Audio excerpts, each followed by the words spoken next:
মাঝে মধ্যে ছোট ছোট কিছু কাজ আছে যেগুলো করতে ভীষণ ভালো লাগে। এই কাজটি হচ্ছে সেরকমই আমার খুব মনোযোগ সহকারে করেছিলাম এই কাজটি। হ্যালো এভরিওয়ান, আমি ঋতু কালার প্যালেট পেজে আপনাদের সবাইকে স্বাগতম। আজ নিয়ে এলাম একটি মেয়ে বসে বসে চিন্তা করছে এমন একটি পেন্টিং নিয়ে। চলুন তাহলে শুরু করে ফেলি। এখানে আমি ফিগারটির মুখ, হাত এবং গলার কাজ করে নিয়েছি। এখানে আমি একেবারে লাইট কালার ব্যবহার করি নাই, কিছুটা ডার্ক কালারই ব্যবহার করেছি এবং লাইট অ্যান্ড ডার্ক শেড বোঝানোর জন্য অল্প একটু কমলা রঙ ব্যবহার করে স্কিনের কালার করে নিয়েছি। এখন মহিলাটি একটি শাড়ি পরে রয়েছে, সেই শাড়ির কালারটি আমি টিয়া রঙ ব্যবহার করেছি এবং ব্লাউজটি আমি অলিভ কালার ব্যবহার করেছি। অলিভ কালারটিও আমি নিজে বানিয়েছি। আমি বেশিরভাগ সময় আমি মৌলিক কালারগুলো কিনি এবং যেসব কালার প্রয়োজন হয় সেসব কালার বানিয়ে নিই। মহিলাটি শাড়ির পাড় রয়েছে হলুদ রঙের, সেই হলুদ রঙ ব্যবহার করে সেগুলো করে নিচ্ছি। এখন অলিভ কালার ব্যবহার করে শাড়ির একটু ডিজাইনের মতন অংশ করে নিচ্ছি এবং কাপড়ের ভাঁজের অংশগুলো করে নিয়েছি। এখন চলে যাচ্ছি কালো রঙের দিকে। কালো রঙ ব্যবহার করে মহিলাটির চুলগুলো করে নিচ্ছি। মহিলাটি খোপা করে রয়েছে, তাই খোপাটুকু দেখা যাচ্ছে না, সামনে যে চুলগুলো রয়েছে সেগুলো দেখা যাচ্ছে।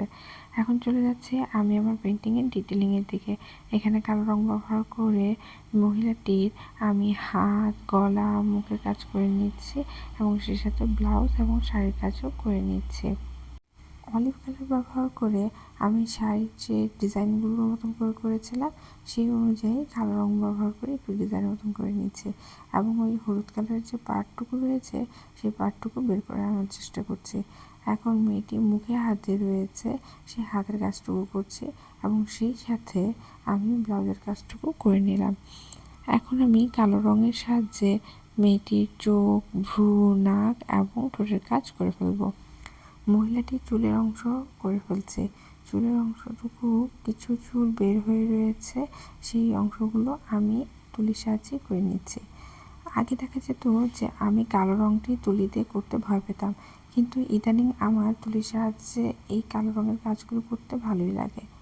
এখন চলে যাচ্ছি ব্যাকগ্রাউন্ডের দিকে। ব্যাকগ্রাউন্ডটি একটু গোল রাখবো এবং তুলির সাহায্যে পানি ভরিয়ে বেশি বেশি করে রাখবো, সেই সাথে একটু নীল রঙ মিক্সড করে নীল রঙের কাজটুকু করে নেব। তারপর একই প্রসেসে আমি হলুদ রঙের কাজ করে নেব। এখন আমি কমলা রঙ ব্যবহার করে একটি গোল যে একটি বর্ডার লাইন করেছি সেই বর্ডার লাইনটি বুঝিয়ে দেব। কমলা রঙের এই কাজটি করার পর বলা যেতে পারে আমি আমার রঙের কাজ শেষ করে ফেলেছি। এখন আমি জেল পেন ব্যবহার করব। জেল পেনের সাহায্যে আমার যে ব্যাকগ্রাউন্ডটি রয়েছে সেই ব্যাকগ্রাউন্ডটিতে আমি আড়াআড়িভাবে দাগ কেটে নেব এবং তার আগে আমি যে নীল কালার এবং হলুদ কালারের ছোটো ছোটো বলের মতন করে রেখেছিলাম সেগুলো আমি বর্ডার লাইন করে নিচ্ছি। আসলে এই কাজটিতে ব্যাকগ্রাউন্ডটি আমি খুব একটা করতে চাচ্ছিলাম না, কিন্তু কাজ করতে গিয়ে কেন যেন আমি মনের অজান্তে একের পর এক কাজ করেই গেছি।